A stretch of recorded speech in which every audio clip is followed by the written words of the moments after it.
Şartınıza dedik, saat 2'də bütün slujbalar gəlir ora. Sizə dedilər, gedin orada gözləyin, gəlib nə lazım yerində baxacaq. Saat 2'də gəlirlər ora. Əməl eləmirlər də əyləş. Sizin yolu neçə ay bundan qabaq təzə düzəltdilər mi?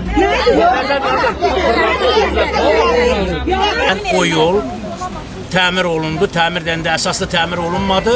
Oraya şibin töküldü, graver töküldü, düzəldi. Yaxşı töküldü, kəndi xalqın gözünü yummayacaqsınızsa, töküldü mü?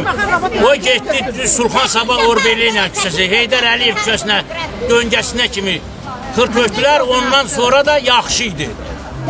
Məsləhət bilmədilər. İndi ki, o deyirlər ki, bizim məhəllədə proyektdə yoxdur. Proyekt verilibdir. Her yer tökül bizim asfalt. Orqanlar gəlib baxırlar, nə təri lazımdır, elə də proyekti suları da olacaq, kanalizasiya da çəkilir. İndi söz veriblər, indi nə vaxt onu mən bilmirəm.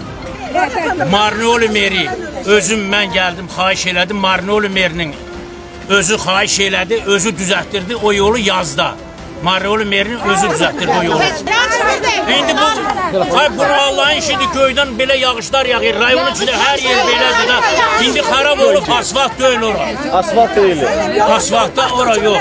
Asfalt değil.